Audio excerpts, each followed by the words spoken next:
Okay, we're looking at homework for session 17, which was from last week. We started with question 3.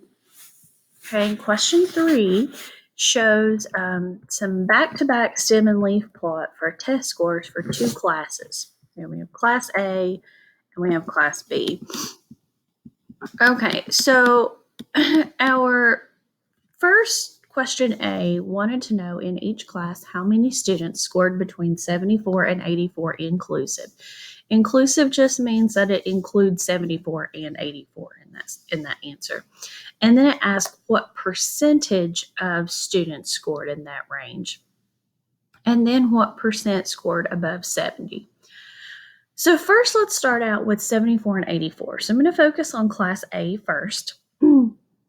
So if I think about these results, okay, between 74 and 84, there's 76, 76, 77, so that's 3, and 82. So that's 4, and then 84, which is our fifth score of 5. So there are 5 students who scored between 74 and 84 for Class A out of 1, 2, 3, 4, 5, 6, 7, 8, 9, 10, 11, 12, 13, 14, 15, 16, 17, 18.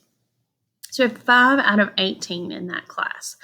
So if I take 5, divide it by 18, I get 0.277, which if I move my decimal 2 places, that's about 28% scoring between 74 and 84 in Class A. Okay. Also, I'm going to go ahead and knock out the second part of this. In Class A, what percentage scored above 70? Okay, so we know we have 18 students here. So above 70, we've got 1, 2, 3, 4, 5, 6, 7, 8, 9, 10, 11. So we have 11 out of those 18. We have 11 divided by 18, that's 0.61. So about 61% in Class A is above 70. So let's move on to Class B. Okay, obviously a bigger class. So let's go ahead and start first with how many we have. There's 1, 2, 3, 4, 5, 6, 7, 8, 9, 10, 11, 12, 13, 14, 15, 16, 17, 18, 19. Okay, let's count that again. Make sure I didn't miss any. 1, 2, 3, 4, 5, 6, 7, 8, 9, 10, 11, 12, 13, 14, 15, 16, 17, 18, 19 people in Class B. Okay, so we have our 19 in Class B, and we want to know how many of them were between 74 and 84. So when I look at this, I have 1, 2, 3, 4, 5, 6, 7, 8, 9 of those. Okay, so 9 of those 19, which is about 0.473 or about 47% that are between 74 and 84.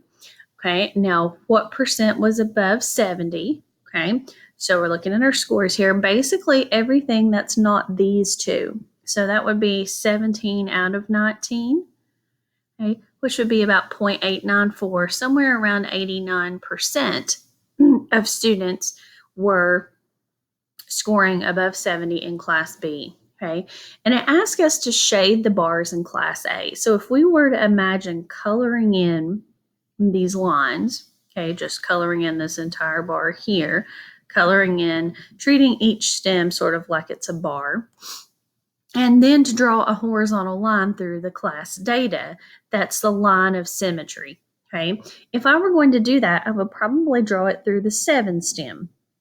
Because remember, it's not going to be exactly perfectly symmetrical, but with 7 stem being the longest, it kind of splits this exactly in half. And then it asks us how would we describe the shape of the data in Class B. Now, drawing that line let us see that Class A was fairly symmetric. When we look at Class B, what we see is that the majority of the data is concentrated up here. So we know that it's not symmetric. We actually end up having most of the data clustered up in the 80s and 90s and a little bit of a tail here. Okay, so we have a little bit of skew to this data, a little bit of left skew there, but it's clustered in one area. It's not symmetric. Okay, and it asks in part D, what would you call a typical score for class A? What about a typical score for class B? And why? If I look at class A, I'm probably going to choose somewhere here in the center. Probably might have chosen 76.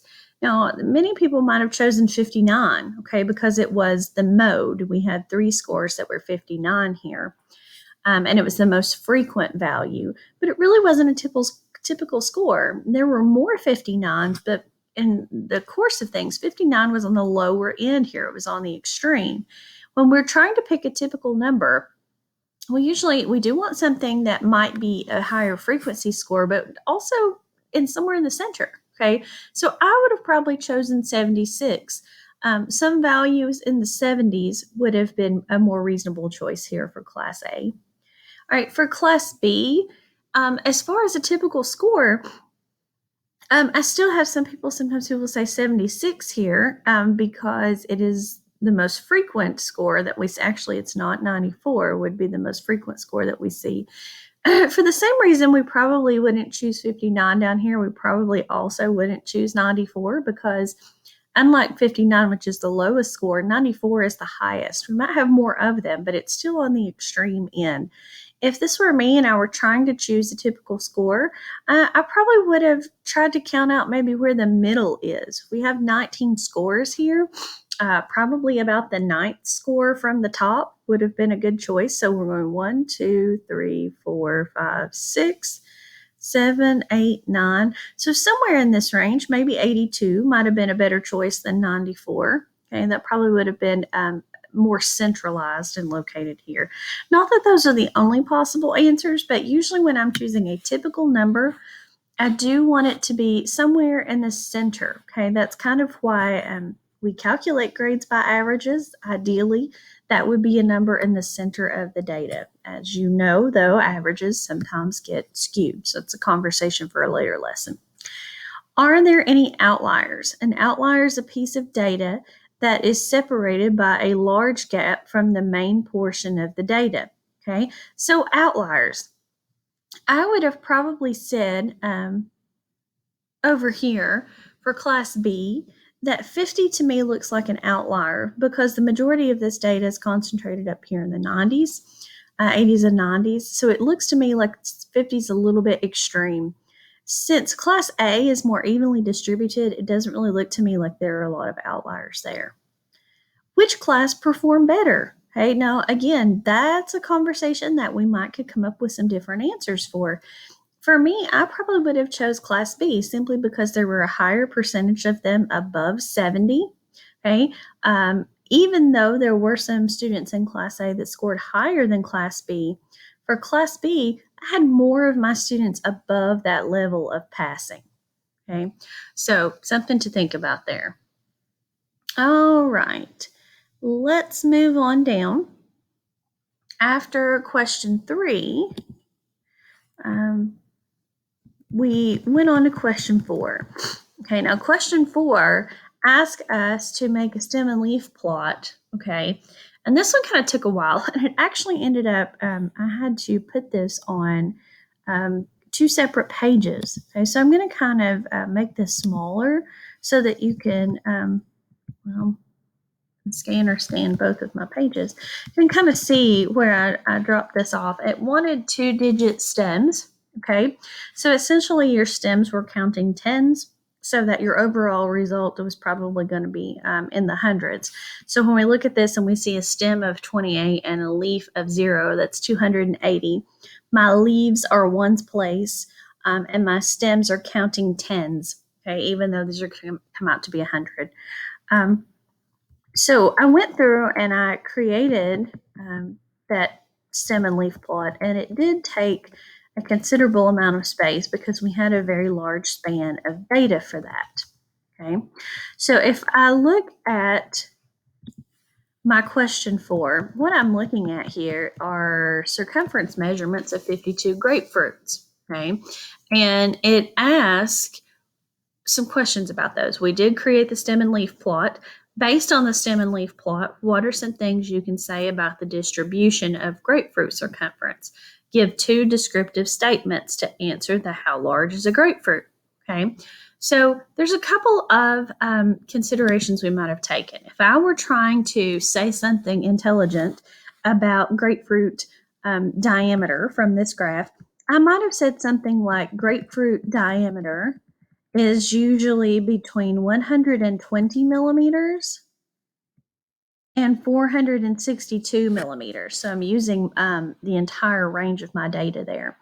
I also would have said that typical grapefruit diameters tend to be clustered between 280 millimeters and 389 because that's where we see the majority of the data start to cluster up. Okay.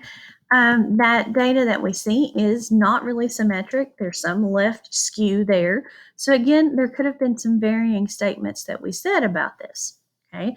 When we look at question C, it asks us about the typical grapefruit measurement. If I were looking at this, I would see that I sort of get the peak of this graph or the most results here in the 330 range. Okay, so for me, when I see that frequency increase, okay, the more results are in this column, that tells me there's probably, and we see also the data's clustered around there. I probably would have went in the 330 range for a typical grapefruit diameter. Although there could be some very good reasons why you might have said something else, okay? But I probably would have narrowed in somewhere in this 330 to 340 range. Part D asks us to take this data and break this into a histogram, okay? And it asks you to remember there have to be the same amount of values in each column, or at least the same spread in each column. And it told us to start with 120 and go up to 154. Okay, so if I took my data and what I did is I figured out that I had to add 34. So for each column, okay, I started a new spread here. So 154, the next is going to be 155. Remember what we said about histograms. They cannot touch, or I'm sorry, the boundary between them, there cannot be overlap in those boundaries. So remember, if we see whole number data, technically that bar would represent like 145 and a half because we know we're not going to have any grapefruit diameters that actually are measured in half. So in that first column, 120 to 154, then 155 to 189, then 190 to 224, and I consistently did that until I got up to a point to where I no longer had any data. Okay, so I wrote down at first my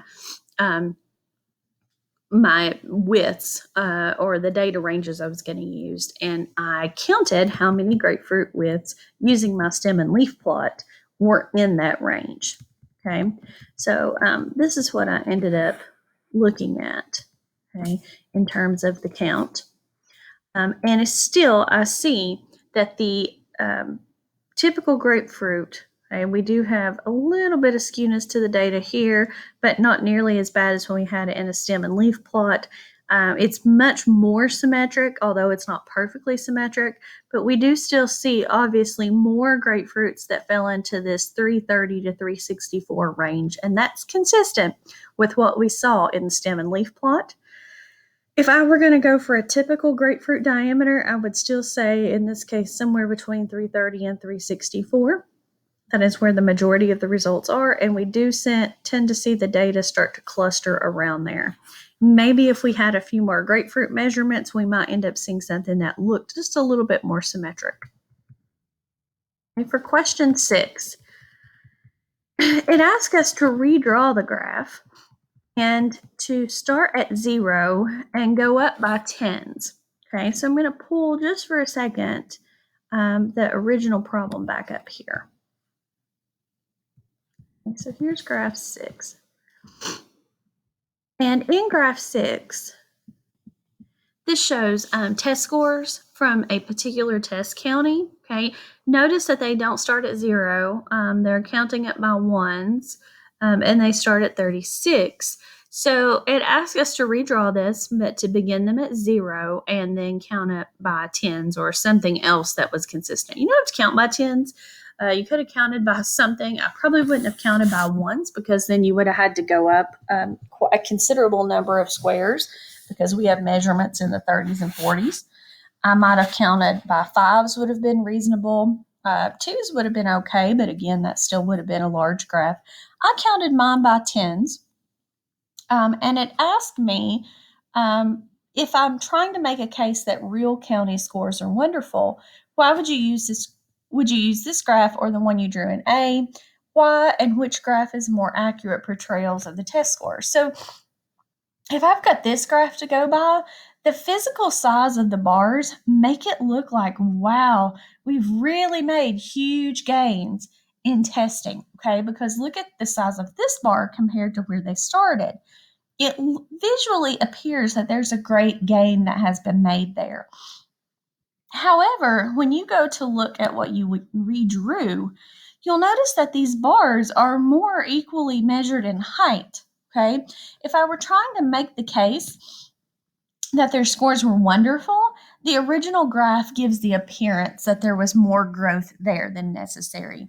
Making graphics like this is pretty common to visually make someone get an idea that doesn't really hold up, okay?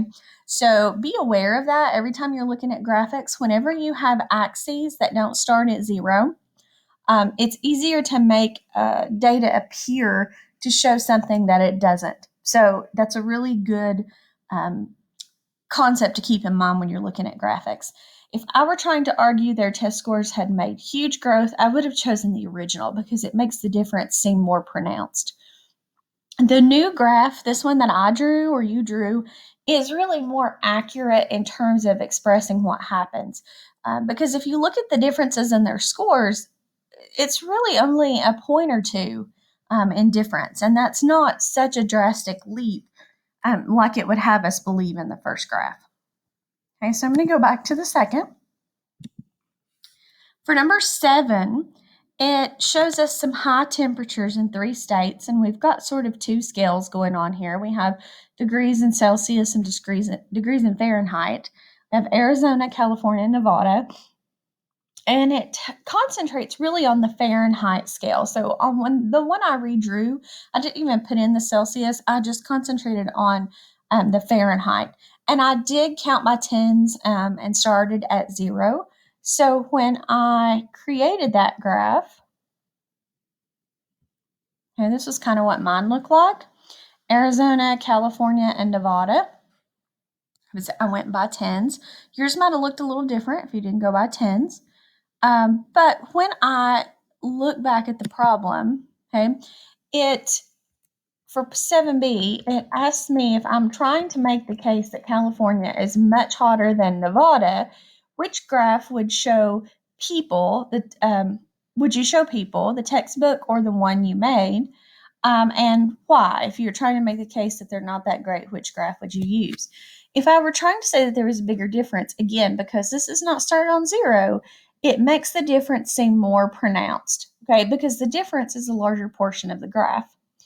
If I were trying to make the case that they're very, very different, I would have used this graph. If I were trying to make the case that they're about the same, then I probably would have used the graph that I drew. Okay, it's this one. You can see that the difference is not as much of a portion of the entire graph that we see. So it makes that a little bit clearer. Okay. Now I've put question 8 on a separate paper, also because my screencast does give me a limit. I'm going to go ahead and stop this one here, and then I will pick up the remainder of the questions in a second screencast.